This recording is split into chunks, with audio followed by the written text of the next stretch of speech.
Hello friends, मैं हूं अजीज शेख। आप देख रहे हैं मूवी स्टॉक चैनल, जिस पर आज मैं बात करने वाला हूं एंटमैन 3, फिर से Spiderman no way home, eternals, black Superman, अ क्वाइट प्लेस, वुल्फमैन और हाँ डून 2 की ऑफिशियल कंफर्मेशन के बारे में भी। साथ ही साथ और भी कई सारे अपडेट्स हैं जिन्हें मैं जल्द से जल्द कवर कर आपको हॉलीवुड की कई सारी फिल्मों से रिलेटेड अपडेट कर दूंगा, जिसमें काफी जुना अपडेट ब्लैक विडो 2 फिल्म से रिलेटेड भी है, खास करके आप ही की डिमांड पर, जिस पर अब टाइम को बिल्कुल भी ना वेस्ट करते हुए अगेन एक छोटी सी रिक्वेस्ट के साथ जो है चैनल को सब्सक्राइब, वीडियो को लाइक और शेयर करने की।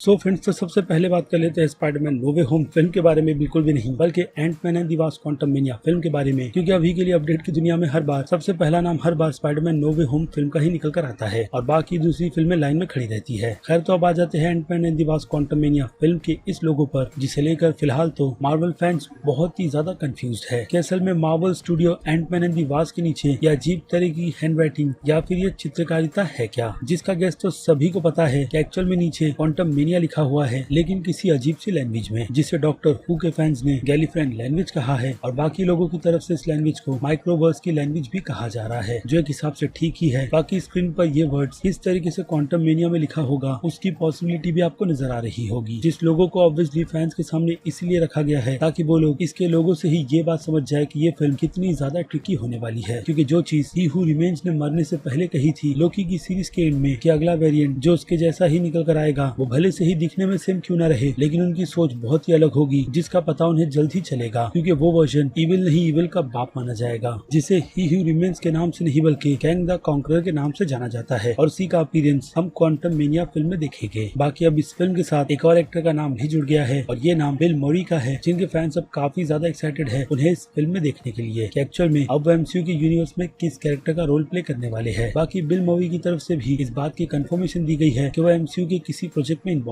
है, लेकिन उन्होंने नाम नहीं बताया था, जो कि अब वैरायटी वालों ने कंफर्म कर दिया है।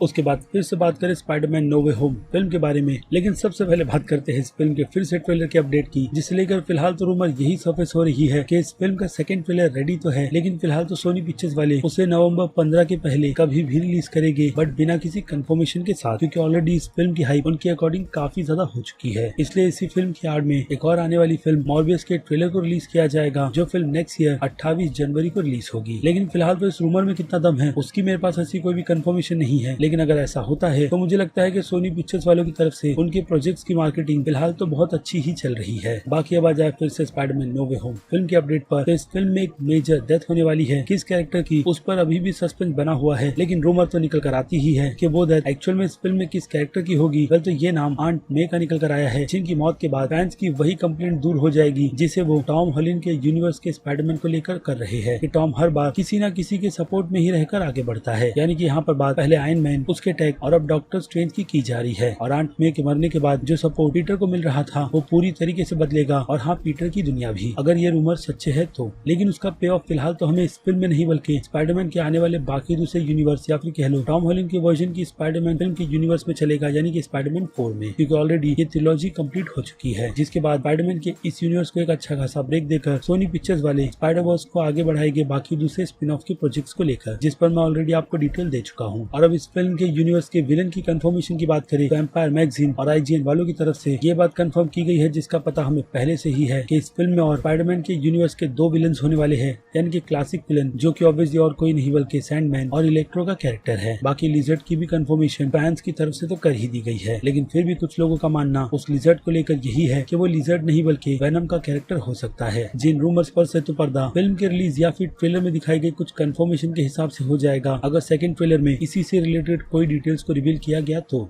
और अब आ जाते हैं ब्लैक विडो 2 फिल्म की सीक्वल की अपडेट पर, तो इसे लेकर हाँ इंटरव्यू में बात हुई थी फिल्म के डायरेक्टर केट शॉर्टलैंड से लेकर, लेकिन वो मंथ जुलाई का था, जिसके बारे में आप लोगों ने मुझे कई बार डीएम कर पूछा है कि मैं इस बारे में भी आपको अपडेट दूं कि अगर ब्लैक विडो 2 फिल्म बनेगी वो भी स्कारलेट जॉनसन के बिना, तो फिर उस ब्लैक विडो की लेगेसी को आगे क्या सच में येलेना बेलोवा ही आगे कंटिन्यू करेगी या नहीं। वेल, तो हाँ उस इंटरव्यू में केट से इन्हीं सभी चीजों पर पूछा गया था, जिसे लेकर उनकी बात बिल्कुल क्लियर थी कि स्कारलेट जॉनसन के कैरेक्टर यानी कि ब्लैक विडो के मरने के बाद उसकी कहानी बिल्कुल ही अलग तरीके तरीके से ब्लैक विडो 2 फिल्म में सुनाई जा सकती है और ये भी बताया जा सकता है फैंस को कि किस तरीके से येलेना बेलोवा का कैरेक्टर धीरे धीरे ब्लैक विडो की जगह ले रही है। तो मुझे लगता है ये आइडिया अगर कहीं चलने लायक है तो वो है डिज्नी प्लस की सीरीज बनकर, फिल्म के प्रोजेक्ट में बिल्कुल भी नहीं, क्योंकि कैरेक्टर्स की डेवलपमेंट अब लोग सीरीज में देखना चाहते हैं, फिल्म में बिल्कुल भी नहीं। खास करके स्टोरी अगर किसी लेजेंड कैरेक्टर से रिलेटेड हो जिसकी लेगेसी को कोई दूसरा आगे उसी की बताई गई राह पर कंटिन्यू करे, क्योंकि ब्लैक विडो फिल्म ने बस उसका टीज दिया है, कंफर्मेशन बिल्कुल भी नहीं। लेकिन फिर भी फैंस को समझ आता है कि वो राह किस तरफ जा रही है। ऐसे में अगर फिल्म बनेगी तो उसे प्रमोट यही बताकर करना होगा कि येलेना बेलोवा का कैरेक्टर ब्लैक विडो बन चुका है, जो कि जैसे कि मैंने कहा फिलहाल तो अब तक नहीं बनी है। और इसमें मार्केटिंग वालों को प्रमोशन करने में भी बहुत ज्यादा प्रॉब्लम होगी और इसे लेकर कई सारी कंट्रोवर्सी फैंस के बीच चलती रहेगी। और मुझे लगता है केविन फेगी इन सभी बातों को बहुत ही अच्छी तरीके से समझते हैं, इसलिए हॉकाई की सीरीज में हम येलेना बेलोवा के कैरेक्टर को एज एन टीज देखने वाले हैं और धीरे धीरे उसी के कैरेक्टर को डेवलप कर आगे उसे ही ब्लैक विडो बनाया जाएगा, जिसमें अभी तो फिलहाल अच्छा खासा टाइम है, जिसे मार्वल फैंस भी बहुत ही अच्छी तरीके से समझते हैं।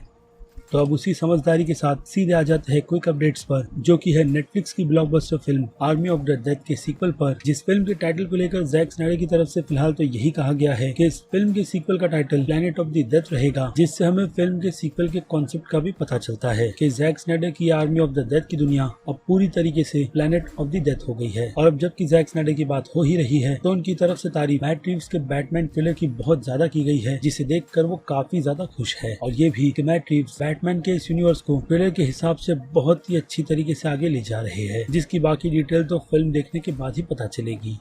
उसके बाद बात करें सुपरमैन के यूनिवर्स के सॉफ्ट रिबूट की, क्योंकि फिलहाल तो रूमर यही चल रही है, लेकिन मुझे लगता है कि ये ब्लैक सुपरमैन का यूनिवर्स हेनरी कैविल के ही यूनिवर्स का रहेगा या फिर मल्टीवर्स का कॉन्सेप्ट, जिसे अभी के लिए तो वेल सॉर्ट के नाम से बुलाया जा रहा है। और ये HBO मैक्स का प्रोजेक्ट है, यानी कि HBO मैक्स की फिल्म, जिस फिल्म के प्रोड्यूसर माइकल बी जॉर्डन भी है। तो अब इस प्रोजेक्ट की कहानी के लिए 2 राइटर्स को हायर कर लिया गया है, जिनमें से एक नाम जॉर्ज पीटर्स और दूसरा डैनियल मितेर का है, यानी कि इस प्रोजेक्ट पर काम HBO मैक्स वाले जल्द से जल्द शुरू करना चाहते हैं। उसके बाद बात करें कि इस वक्त नेटफ्लिक्स पर सबसे ज्यादा पॉपुलर फिल्म कौन सी है, तो वो नाम डिस्कशन फिल्म वालों की तरफ से king Arthur legend of the sword film का कंफर्म किया गया है। जी हाँ, इस फिल्म का, जो कि बॉक्स ऑफिस बॉम्ब थी, लेकिन फिलहाल तो नेटफ्लिक्स पर यह फिल्म अभी धूम मचा रही है। उसके बाद बात करें फिल्म इटर्नल्स की, तो इटर्नल्स फिल्म को लेकर रोटेन टोमेटो की तरफ से जिस स्कोर को अभी के लिए प्रेजेंट किया गया है, वो स्कोर अब तक के MCU की सबसे वीक फिल्म इसे बता रहा है, जो अभी रिसेंटली 63% पर है, जहां पर 95 क्रिटिक्स की तरफ से इस फिल्म को इस तरीके की रेटिंग दी गई है। यानी सभी क्रिटिक्स इस फिल्म को MCU की वीक फिल्म कह रहे हैं, जिसका पता तो हमें फिल्म देखने के बाद ही चलेगा, उससे पहले बिल्कुल भी नहीं। और अब बात करें क्वाइट प्लेस के यूनिवर्स की स्पिन ऑफ फिल्म की, तो उस फिल्म से रिलेटेड एक बुरी खबर निकल कर आई है, जो कि है जेफ निकोलस की इस फिल्म को छोड़ने की, यानी कि अब वो क्वाइट प्लेस के यूनिवर्स की स्पिन ऑफ की फिल्म को डायरेक्ट नहीं करेंगे, जिसकी जिम्मेदारी अब कौन से डायरेक्टर को दी जाएगी उसका पता तो हमें आने वाले दिनों में ही चलेगा। बाकी बात रही फिल्म की कहानी के राइटर्स की, वो अब भी स्कॉट बेक ही है, जो स्पिन ऑफ की कहानी को जॉन स्कारिंस्की की ही इंस्पिरेशन लेकर आगे बढ़ाएंगे, जिसमें फिलहाल तो डायरेक्टर को हटा दिया गया है। और हो सकता है कि इससे इस फिल्म के ईयर पर भी असर पड़े, जिस कारण से ये फिल्म 31 मार्च ईयर 2022 से डिले होकर नेक्स्ट ईयर में पुशबैक हो जाए। लेकिन अगर डायरेक्टर की कंफर्मेशन कुछ ही हफ्तों में निकल कर आ गई तो फिर ये फिल्म अपने उसी रिलीजिंग डेट के ट्रैक पर रहेगी, वरना बिल्कुल भी नहीं। और ऐसे ही यूनिवर्सल और बॉलम हाउस के अंडर बन रही फिल्म वुल्फमैन के डायरेक्टर लीगेट वेलिंग को भी हटा दिया गया है, जिनके बाद अब ये जिम्मेदारी डायरेक्ट चेन फ्रांस को दे दी गई है, जिससे हो सकता है कि लीगेट वेलिंग के फैंस बहुत ही ज्यादा अपसेट हो, क्योंकि उनमें टैलेंट इस तरीके की जॉनर की फिल्में बनाने में काफी ज्यादा है। बट अब देखते हैं लीगेट और किस प्रोजेक्ट को अब अडेप्ट करते हैं। बाकी बात रही डायरेक्ट चेन फ्रांस की, तो वो नाम भी कोई छोटा मोटा है नहीं, और उन्होंने भी अपने करियर में कई अच्छी फिल्में बनाई है, लेकिन ज्यादातर तो ड्रामा, और इसके अलावा उन्होंने साउंड ऑफ मेटल जैसी फिल्म की कहानी भी लिखी है। बाकी देखते हैं कि इस बार वो फैंस के लिए क्या अलग प्रेजेंट करते हैं, क्योंकि अब रियान गॉसलिंग के साथ उनका ये दूसरा प्रोजेक्ट रहेगा, जिसके पहले उनका team up the place beyond the pines थी।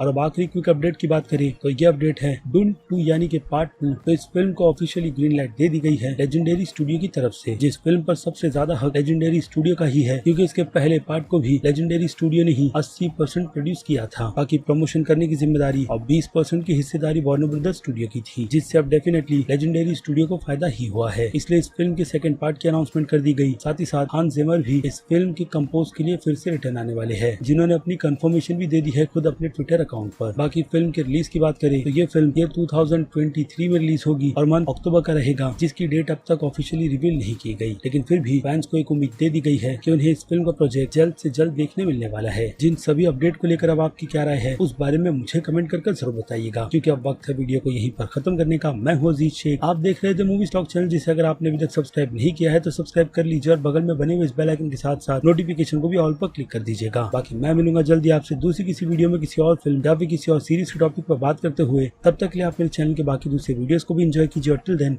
बाय।